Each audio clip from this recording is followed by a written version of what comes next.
बच्चों, ऑनलाइन गुरु में आप सबका स्वागत है। आज हम फिर एक नए टॉपिक के साथ आए हैं, लेकिन इस बार हम बीएड ने डीएलएड का हमने टॉपिक उठाया है कि जो है अंग्रेजी का शिक्षण शास्त्र जिसे हमें पढ़ना है। और ये जो अंग्रेजी का शिक्षण शास्त्र है ये common first year second year दोनों के लिए है, यानी दोनों स्टूडेंट्स इसे देख सकते हैं। इसमें हमें फर्स्ट यूनिट से ही हम शुरू करते हैं। तो ये है need and importance of English language, यानी कि अंग्रेजी भाषा का कि आवश्यकता क्या है और उसका महत्व क्या है, इसे हम देखेंगे। इसके अंदर जो टॉपिक है इसे हम पढ़ेंगे। तो बच्चों, English as a global language, अंग्रेजी जो है एक वैश्विक स्तर की भाषा है। इसमें हम देखेंगे globalisation refers to the ever expanding connectivity, integration and inter dependence of economic, social, technological, cultural, political, and ecological spheres across ground level activities in the ever increasing globalized society.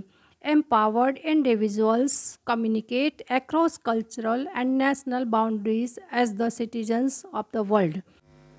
There is access to new technologies that provide them unprecedented ways to reinterpret, appropriate, and negotiate mass distributed text in multiple forms. तो बच्चों, यहाँ पर आपको screen पर translation दिखाई दे रहा है। ये ट्रांसलेशन के बाद हम कुछ इसके इंग्लिश कठिन शब्द जो है वो हम देखेंगे, इसलिए आप परेशान मत होइएगा।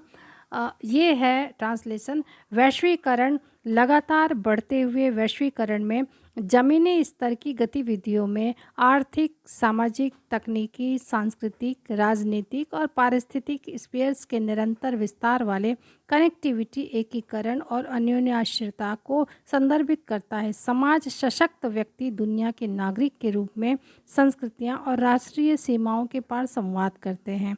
नई तकनीक तक पहुँच है जो उन्हें प्रदान करती है और उपयुक्त और वार्ताकार सामूहिक के रूप में विस्तृत पाठ की कई रूपों में व्याख्या करने के लिए अभूतपूर्व तरीके प्रदान करती है। तो बच्चों, अब हम नेक्स्ट इसके आगे कठिन शब्द है वो हम देखेंगे। तो बच्चों, इंग्लिश के पैराग्राफ पर आइए अब हम आते हैं। बच्चों, आपको स्क्रीन पर जो पैराग्राफ इंग्लिश का दिख रहा है इसमें कुछ कठिन शब्द है जिसे हम देखेंगे। जैसे कि ग्लोबलाइजेशन है तो इसका है वैश्वीकरण, रिफर्स है यानी कि संदर्भित करता है, और इवन यानी कि हमेशा, एक्सपेंडिंग यानी कि विस्तार, कनेक्टिविटी यानी कि जुड़ना होता है, एंड इंटरडिपेंडेंस यानी कि परस्पर निर्भरता, यानी कि एक दूसरे पे जो डिपेंड होता है, एक दूसरे पर जो आश्रित होता है।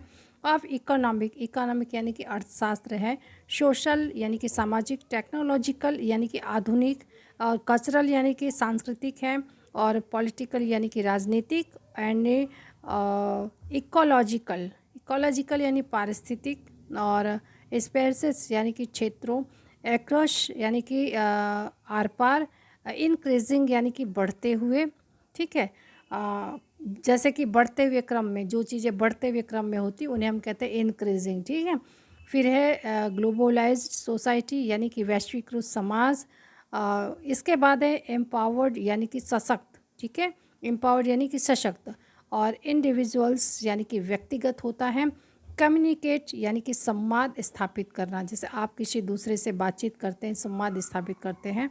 फिर एक्रोश यानी कि आर पार होता है। कल्चरल यानी कि सांस्कृतिक, और नेशनल यानी कि राष्ट्रीय, और बाउंड्रीज यानी कि सीमाएं होता है। Access, Globalization refers to the ever-expanding connectivity, integration, and interdependence of economic, social, technological, cultural, political, and ecological spaces across ground-level activities in the ever-increasing globalized society. Empowered individuals communicate across cultural and national boundaries as the citizens of the world. There is access to new technologies that provide them unprecedented ways to reinterpret, appropriate, and negotiate mass distributed text in multiple forms. तो बच्चों यहाँ पर अगर हम basically चीज़ें आपसे कहें कि आपको लिखना क्या है, तो आपको लिखना यही कि वैश्वीकृत ये भाषा लैंग्वेज इंग्लिश भाषा है, इसका उपयोग और आवश्यकता क्यों है। तो अगर इसे ग्लोबल लैंग्वेज कहा गया है, तो ग्लोबल यानी कि वैश्विक स्तर पर जो ये लैंग्वेज है, तो इसमें जैसे कि हम किसी वस्तु का, द्रव्यमान का, किसी भी चीज़ का आदान प्रदान करते हैं, ठीक है, लेते देते हैं, तो उसमें एक सशक्त संवाद स्थापित करने के लिए भी इसकी आवश्यकता होती है। साथ साथ हम कह सकते हैं कि आधुनिक जो नए नए टेक्नोलॉजी आ गए हैं, या आधुनिक समाज में जैसे कि जो इसमें है कि हम एक दूसरे पर डिपेंड हो गए हैं, ठीक है, हम एक दूसरे पर आश्रित हैं। तो इसमें जैसे इकोनॉमिक है, सोशल है, टेक्नोलॉजिकल है, कल्चरल है, पॉलिटिकल है और इकोलॉजिकल है, ठीक है।